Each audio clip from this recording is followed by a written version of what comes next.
It takes a certain kind of ambition to do what farmers do. Between the hours and the hard labor, to the public scrutiny and bureaucratic maze running, it's not an easy task. While the agricultural industry feeds millions, quietly tilling and producing behind the scenes, many forget that our food comes from the hands of real people with real stories. Join us as we share stories from those with boots on the ground and unearth unique perspectives on agriculture's biggest conversations. It's time to grab your shovel and get to work. I'm Don Schaefer, and this is Digging In with UFA.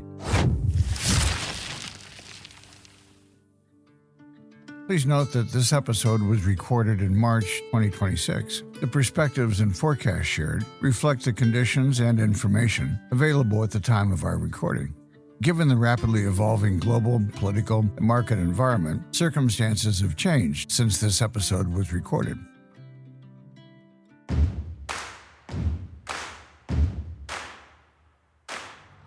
On this episode, we're revving our engines and getting to the bottom of what it is that fuels our industry. From family farms and the small fleet of vehicles that get you around the acreage, to the large format operations with extensive machinery waiting for harvest, fuel and fuel pricing is imperative to the work that needs to get done. Grab your shovel. It's time to take a deeper look and dig into the fuel forecast. What's driving prices and what's next?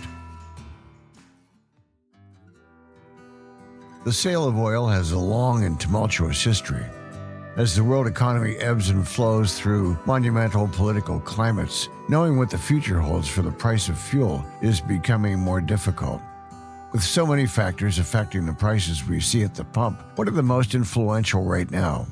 Here to get to the root of fuel pricing in agriculture, this is Head of Petroleum Analysis at GasBuddy, Patrick DeHaan, and Chief Petroleum Analyst with the Enpro international consulting firm, Roger McKnight. I'm Patrick DeHaan. I'm Head of Petroleum Analysis at GasBuddy. I've been taking a dive at energy markets for the better part of now 2 decades with GasBuddy. So seen a lot of changes, and that's my daily job. My name is Roger McKnight. I'm the Chief Petroleum Analyst with Enpro International, an Ontario-based consultancy firm. And my background is I've had over 20 years of experience in the major oil companies dealing with imperial oil, and we do consultancy work targeting cost analysis and cost savings programs for our client base. You know, there's always a laundry list of current factors that are weighing on markets. Of course, so oil prices are set by a weight of supply and demand, and there's a lot of different things that can either impact the supply of crude oil or demand, and so it's kind of like a scale that adjusts daily. Now, some of the biggest factors can change on a daily basis, but currently, I'd say that the biggest factors impacting the price of oil on the supply side, OPEC has spent much of the last year increasing oil production on a near monthly basis. We have the strength of the global economy, the US economy. Demand has been weaker still as we navigate kind of this new norm post-pandemic. Many Americans and many across the world still have remote abilities, that is, working from home is still an option. So gasoline demand has not quite made a full recovery, and that can have a major impact. Also, geopolitical tensions, the situations in Venezuela, Iran, other geopolitical tensions in the Middle East can also cause deviations in the price of oil. So it's a lot of that. It's seasonality as well. Demand increasing in the spring and summer, lower in the fall and winter. It's a lot of these different factors that can change on a daily basis that are really the heart of why the price of oil can fluctuate. For reference, OPEC stands for the Organization of the Petroleum Exporting Countries. It was formed in 1960. OPEC was created to ensure market stability and policy. I think today the biggest certainty is the uncertainty of geopolitical factors coming into the equation on the price of a liter or gallon of gasoline or diesel. I think traders across the world are really sort of checking their pulse, really, because we don't know what the mood is going to be on the geopolitical basis. And well, with deference to you, Patrick, the leadership south of the border is showing a monkey wrench into any mathematics that make any sense at all. So I think the consumer is sitting back and reading newspapers, watching TV and saying, okay, what's going to happen today? Because we don't know. Normally, supply and demand, you watch the EIA report, check refinery runs, and in the past that was pretty straightforward. We could figure out that. We could figure out the exchange rates. But you can't do that today because we don't know what's going to happen. And that doesn't help the consumer at all.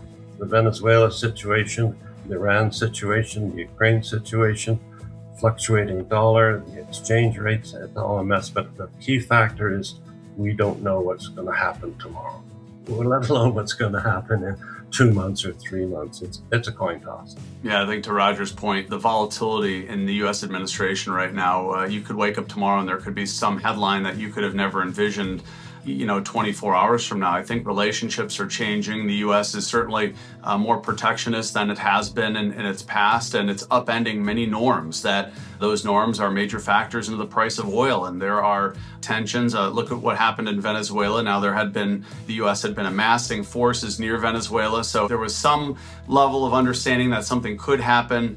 But now, again, with Iran, just a level of unpredictability that has certainly increased with this administration. And you can't ignore the role of that volatility has on overall oil markets. When looking towards the future of your operation, both in terms of preparation and expected return, predictability is key. In today's fuel market, however, predictability is often a luxury most within agriculture rarely see. What does planning in this economic climate look like for ranchers when price stability is at an all-time low? I think you're taking a chance on putting any firm numbers on paper going forward. It's frustrating. I think it's frustrating for Patrick, and it's frustrating for me because we get questions, not all the time, but we're getting these questions. People are looking for some sort of guidance, and really, give me a white cane because I really don't know what's going to happen. I think from North American standpoint, the border is still there. We still cooperate. The pricing of gasoline and diesel is, in all honesty, the border doesn't exist because it's a made in USA situation. It follows the racks, and what are the racks following? Are they following domestic supply and demand? Are they following international supply and demand? Are they following international politics? Are they following North American politics? Pick one. Pick a card, any card. Yeah, as Roger says, there's hard to come out of where we are today with any level of uncertainty, or certainty, I should say, given the uncertain times, how things have developed, how norms have been kind of destroyed in the last, year and a half of, a lot of different things are grabbing the U.S. president's attention, and those can have a very volatile impact on the price of oil. Now, on the other side of that token, I think the president has been very clear about his appetite for having lower oil prices. We have OPEC, who has been increasing oil production. So even amidst uncertainty, there is some level of certainty given the other factors. The supply side of the equation, OPEC's producing more, the United States, Canada has been increasing production. Canada is now even talking about potentially building infrastructure to become less reliant on the United States. So there's an interest there in Canada increasing its ability to sell oil to the global market. So even now, amidst a lot of uncertainty, it does look like the immediate future may feature lower oil prices than we had seen, at the height of the pandemic when Russia attacked Ukraine. Though that is persistent, we are likely in an era of relatively lower oil prices. And I say relatively because certainly things can change, but for now, it does look like OPEC now has a renewed interest in increasing supply. We've also seen a lot of head-turning moments from OPEC. Back in 2014, they opened the spigot, then they shut it down in 2017, then they opened it again in 2022. So again, another point of contention here is we just don't know if OPEC is going to wake up tomorrow and say, well, we're done increasing supply, now we're going to decrease supply. Well, from my perspective, I rely on, without the EIA report on a weekly basis, global oil market would be just a giant guessing game. That's what I follow personally, and I think a lot of the traders do across the globe. Without that information, you really have no vague signposts to follow because that is it. And I watch refinery runs. Right now we're coming into refining maintenance season, so you got to watch those on a regional basis. Various little things you got to keep an eye on and try and keep the politics out of it. It's almost impossible. For the listener, EIA Weekly Reports refers to the Energy Information Administration's weekly petroleum status reports, which provides updated context and reporting on international shifts in petroleum and gas. Roger said it so perfectly. And just the seasonal ups and downs, it doesn't really matter who's in power, what may be happening. There's generally always going to be the seasonality. The balance of supply and demand is consistently changing in a small basis between winter and summer and fall and spring. And so almost every spring, for the reason that Roger mentioned, refinery maintenance is a big element of why prices generally go up in the spring, and the switch back from less stringent winter gasoline to something we call summer gasoline for simplicity. That doesn't happen in an overnight approach. It is a phased approach that does take a couple of months, and that is something that, along with refinery maintenance and as temperatures eventually start to warm up, we do see more interest in increasing demand and getting outside. And all of those three factors are major culprits for gasoline prices that seasonally rise in the spring. Meanwhile, diesel, a little bit different, since diesel and heating oil are essentially the same product. We generally see diesel prices going down at the opposite time of year that gas prices do. So diesel prices may ease coming out of the winter and into the spring as demand goes down for heating oil, whereas gasoline markets generally see increasing prices as we get into warmer weather. Ranchers and fuel consumers are oftentimes at the mercy of global politics. As we look between recent events unfolding in both Venezuela and Iran, as well as conversations in the U.S. surrounding tariff policy, the detrimental effects in both the short term and long term seem incalculable. Are Canadians already seeing the effects of these actions and policies? Is there any way to estimate what the actual lasting effect will look like? Oh, I think the Venezuela situation has been knee-jerked out of proportion. I don't think Venezuela heavy sour crude is going to come on stream. It'll come on a little bit at the start, but it's going to take years and years for the Venezuelan oil industry to get out of the comedic situation as it is right now. So I don't think Western Canada needs fear at the moment, but I would certainly encourage our politicians, provincial and especially federal, to start accelerating their thoughts on looking for an alternative supply, an alternative customer rather than our treasured U.S. customer we've had for years and years and years. But that time is, I think that time is gone. Yeah, it's certainly uncertain now with the U.S. Becoming a little bit less rational on trade and the relationship between the two countries. Canada may need to focus on itself for its survival. And, there's been so much interest on the Venezuela subject because the president has made it very clear the U.S. interest in oil there is significant. And while it's very interesting and many are looking for potential impacts to their wallet, as Roger mentioned, this is something that is not going to happen overnight. Exactly right. And again, this is kind of very fitting that we have two different perspectives on this. And certainly, depending on where one is in Canada can even make a difference because of how intertwined the two countries have been, the U.S. being the top customer of Canadian crude oil, but that Canadian crude oil running through the U.S. and then back into Ontario in some cases. And so you talk about tariffs, they sound simple in terms of how they apply, but we're talking about a commodity that flows from Canada into the United States, back into Canada, and sometimes in different forms as well. Markets in Canada may receive U.S. refined fuels.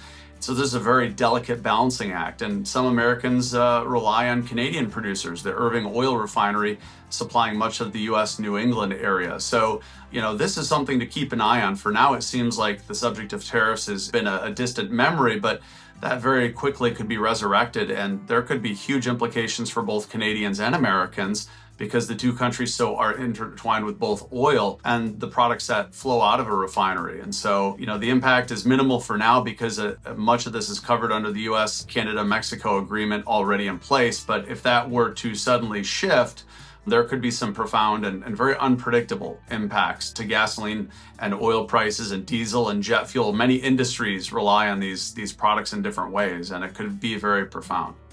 I think the Canadian consumer must understand that the 49th parallel of the border really doesn't exist when it comes to gasoline and diesel and jet fuel. It flows back and forth on a daily basis. Refiners look at the import-export alternative. Let's take like the Seattle and the Vancouver area. The producers there, or the refiners there, will look at the import. Is it better to import the fuel or export it? And that they'll toss that coin and come up with their answer. And the product will either go south of the border or it'll go north of the border. It depends on pennies or tenths of a cent per liter or per gallon. And that truck will go that way or it'll go back down that way. So pricing is linked between the two countries, not just supply and demand. Actual pricing is that border doesn't exist. Our prices on the west coast of Canada really follow what happens in California. It's a reverse domino. California refineries are losing 2 this month. That will increase prices in the California market, and that will increase prices in the Seattle market, Washington, and Oregon, and that'll backflip into Vancouver. So Vancouver rack or wholesale prices will increase as long as the refining capacity in California decreases. It's as simple as that. Absolutely. It could lead to more volatility. We have a Valero refinery closing, as Roger mentioned, in April in Benicia, California, on top of the existing shutdown of the Phillips 66 refinery in Wilmington last fall. So we're already seeing gasoline supplies tighter on the West Coast. It's simply going to mean that along with areas like BC, imports are going to be relied on to fill the gap that is not flowing out of these refineries in California. And very much BC is a taker of whatever is occurring in California. California certainly has unique regulations and rules that have made it very difficult for refineries to continue operating and investing, and that's why we're seeing an interest in refineries exiting the state because of the onerous requirements that are brought on. And it certainly should be a sign, too, of a very tight market and how restrictive it is that refineries are essentially wanting to close their doors. That is, there's really no answer for what has happened there. So it likely will lead to volatility, generally higher prices until there's any long-term measures that are found. Actually, it's quite fascinating that new infrastructure is being proposed now,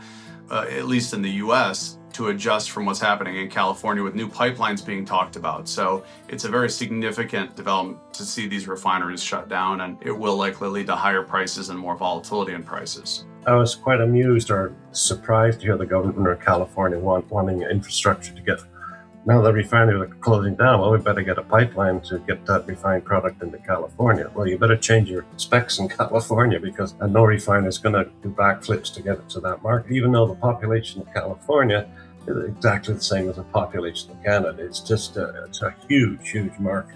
And something else on that to mention too is that U.S. President Trump has been talking about potentially executive action to limit gasoline prices, calling out California for how high prices are, a lot of the taxes. So it's an interesting development too that much of California's rules, requirements, and types of gasoline are not governed by the federal government, but by the state authority called the California Air Resources Board, which under the Clean Air Act in the United States received express permission. And there is a possibility, though remote, that President Trump could rescind that ability in California. And that could also greatly impact the entire West Coast because California's rules set the tone for prices and regulations. California, the state with the most refineries in the West Coast. So something like that, if President Trump were to dismantle the Air Resources Board, that could have a profound impact on markets. Like I said, I don't think he's even mentioned that. But again, in the era of unpredictability, the president has drawn attention to California because of its high gasoline prices and taxes. So that could be in the wheelhouse if the president chooses to act on that. Regulations designed to encourage cleaner energy use can affect fuel prices drastically, both south and north of the border. But their inner workings and real impact can be tough to track. Whether it's renewable energy initiatives, clean fuel regulations, or U.S. duties on Canadian energy imports, who is most affected when these situations worsen?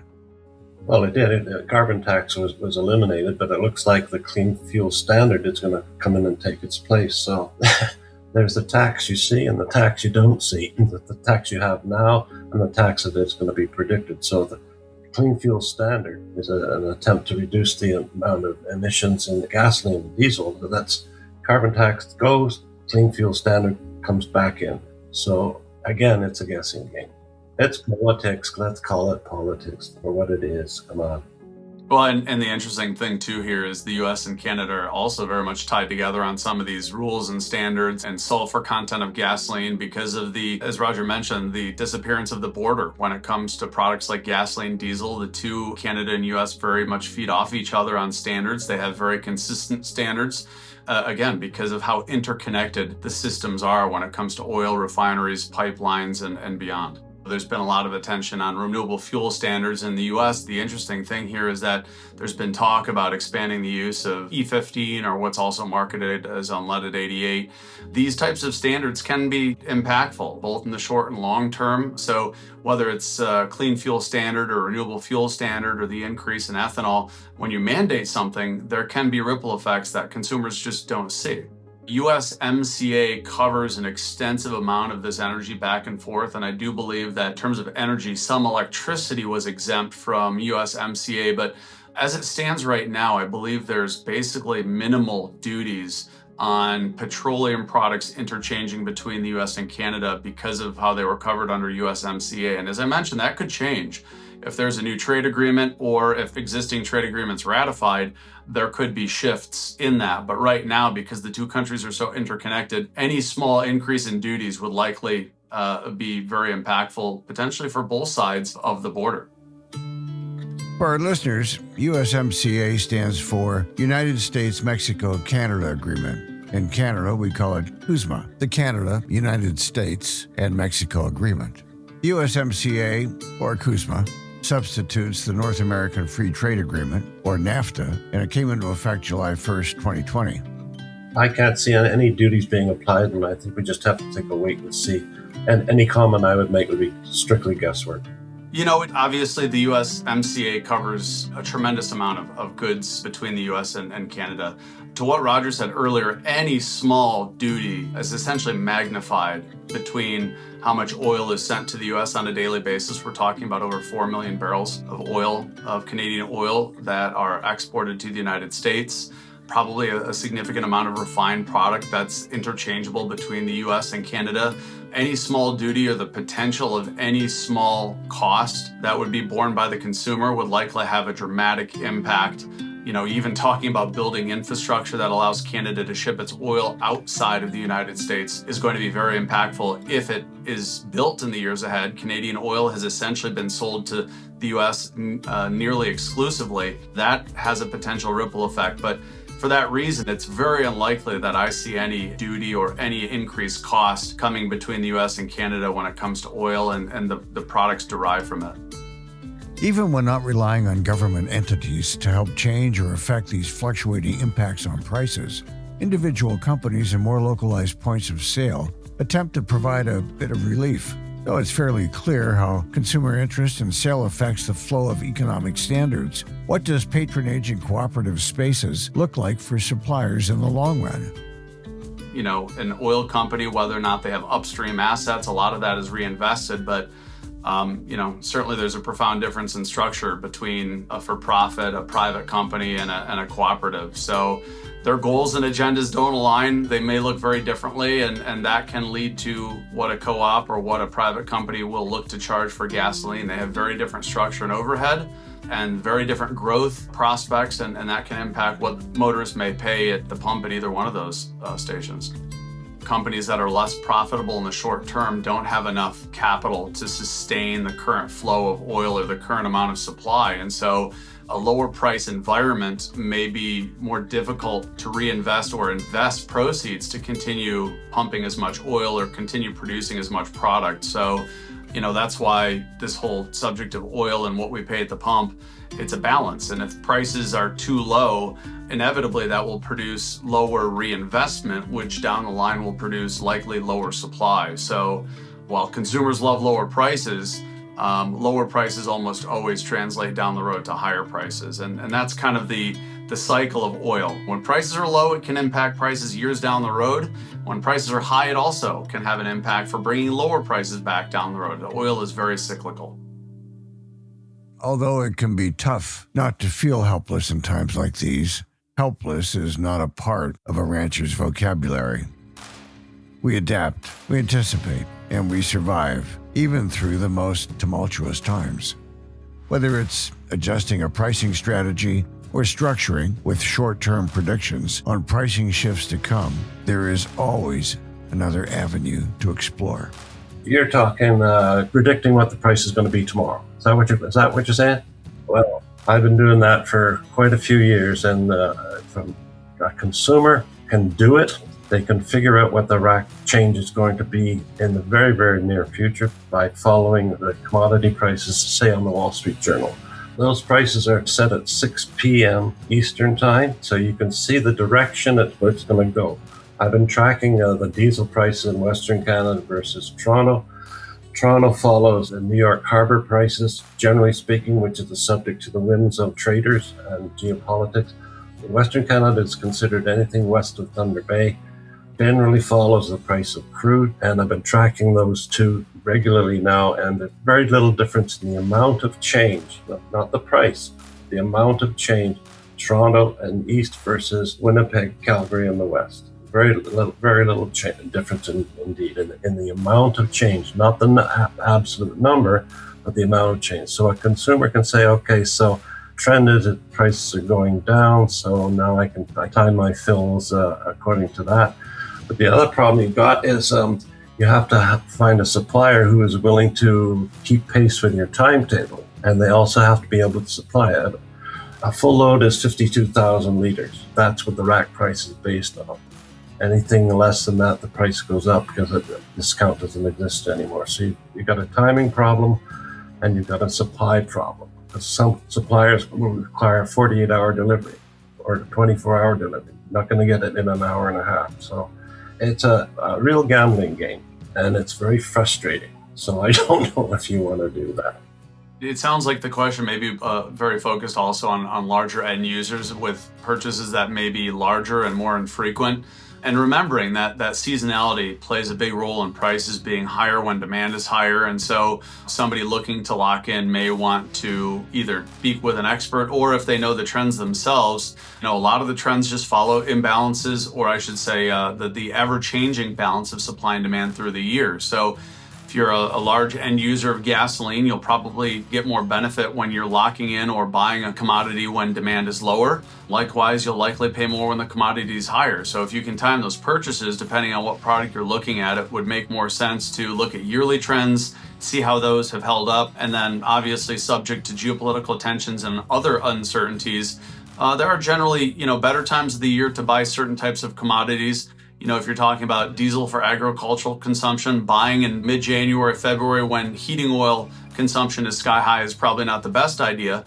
Conversely, buying diesel in the summer or in the spring when diesel demand is starting to decline may be advantageous, or buying it towards the end of the summer before consumption of heating oil increases. So there are different ways to approach this, but having an expert and looking at yearly trends certainly can yield significant savings to make sure you're avoiding buying at market highs and hopefully being able to lock in at the lower prices. Sometimes it's a trade secret or even a whisper of goodwill between industry professionals that helps keep things moving. In times of difficulty like these bits of information can make all the difference. There's so much noise in the market right now on so many different things, and being able to parse out what may be accurate, what may be inaccurate, that given the current environment that we're in, being able to discern what is news and what is noise certainly can make a big difference. I don't know how I would suggest somebody that be able to dig through that, but market analysts, Roger and I have been doing this for a very long period of time, and if there's something you don't know, going to somebody that does generally can help you have a better experience all around. But having said that, there's certainly always a measure of uncertainty with the market, especially the days that we've been in now. So it's very difficult to know some of the nuances, but there's still always rules of thumb that certainly can be helpful when making these big decisions. I would go back to the traditional. I'd look at supply and demand. I'd look at the EIA report. I'd look at the refinery runs. Stick to things that are black and white on paper rather than the imagination of some trader in New York or God knows where else. Stick with the facts as you see them, as we know them, not the theoretical geopolitical twists and turns that we're going through right now. It's very frustrating, I think, for Patrick and myself. So it's very, very frustrating. It's very foggy, but the good news is there are good resources, though those resources may be buried or people may be unaware. I think now is when technology We've talked about across the industry, artificial intelligence. Though it's not perfect all the time, it may help you uncover resources that are accurate. And the data, I always follow what the data is. Try not to have a personal opinion on anything and follow what the data does. The data is the story, and looking and parsing out how the data changes over time. I mean, all of that is what we do as analysts, is analyze the market and what is changing, and the data is out there. I would say that, south of the border, there's a lot of very good and extensive amount of information on supply and demand movements. It's a little bit harder to obtain that good data in Canada. The U.S. was very much ahead when, back in the 70s, it mandated the collection of this data. So now that we have a vast amount of history when it comes to what is normal, what is not normal, but utilizing that data to make decisions, I mean, especially in today's age, is absolutely a necessity. Yes, he's right, because in Canada, we don't even keep track of inventories. We have no idea, because our government has decided that's not important, I guess. Thankfully, the U.S. has come to our rescue and supplied information that we all use, all analysts use, not only in Canada, the United States, but worldwide. Without that, it would be playing a dartboard. I think that's the easiest answer, is just whatever is happening geopolitically. And, as an American, I think that a lot of that's emanating from Washington, D.C. A lot of the uncertainty is that's very difficult to predict. But I think that is what is driving a lot of headlines, a lot of shifts in the price of oil this year. As we speak here today, obviously, there's been quite a lot of volatility here over the last week or two with those developments, with what's happening between the U.S. and Iran, with the U.S. and Venezuela, with oil producers, Kazakhstan, OPEC. Paying attention to the headlines is going to be the key this year in trying to understand the market's constant gyrations. As a petroleum analyst, it's been a little bit less focused on petroleum analysis and a little bit more on some of the political analysis too, just being able to understand what moves may happen next. Though we can't predict the future, we can try our best to protect ourselves and our neighbors through times of hardship. However, given the trends in what has happened and how we've adapted, we can hope that whatever comes our way, we'll be there to handle it. As we've covered, uncertainty is hard to predict when it will develop and what it will look like. But all in all, I still would be fairly optimistic of an era, at least 2026, will feature more volatility, but potentially lower prices. And a lot of that rests, again, with OPEC's decision last year to start increasing oil production. Those increases are paused for the first quarter of 2026. So I would say that potentially one of the bigger developments could be whether or not OPEC resumes increasing oil production in the second quarter, starting in April. That could have a major impact, because OPEC and other, banks, countries have been trying to predict the next move for the price of oil. And that is going to be a big factor in what oil prices may look like, especially with a global economy that may be more resilient than we give it credit for being. So while there's uncertainty always, unemployment rates are still relatively low in a lot of developed countries. And it's going to be very key what OPEC's decision is in terms of the timing for increasing oil production to see, how low oil prices will stay this year. I mean, I deal with a lot with consumers that get very upset, and though politics may try to convince you otherwise at the end of the day, and we've said politics have had an impact on markets today, but overall, oil is a global commodity. While somebody may say something today, it's not always words that may move markets significantly. Oil prices are still derived mostly from a balance of supply and demand. And one president, whether it's, the US president, whether it's the Prime Minister of Canada, this is still a commodity used in essentially every country across the world, and it takes monumental shifts or larger shifts to supply and demand to really be impactful on a long-term basis. So politicians like to take credit, they like to point the finger, but ultimately the balance of supply and demand is not in one person or one country's control. One thing I would like to see disappear, I'd like to see politicians stick to politics. I'd like the politicians to stick to governing and leave the oil industry to take care of itself.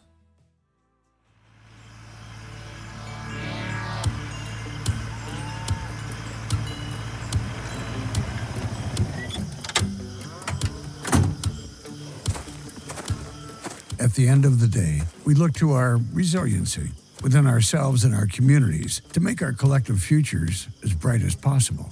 All it will take is conversations like these, some vulnerability, and a little digging. Thanks to the support of UFA Cooperative, we're able to share these stories from those who live and breathe agriculture. Thanks to Roger and Patrick for giving us a deeper look into just how important fuel pricing is, especially in our current socio-political climate.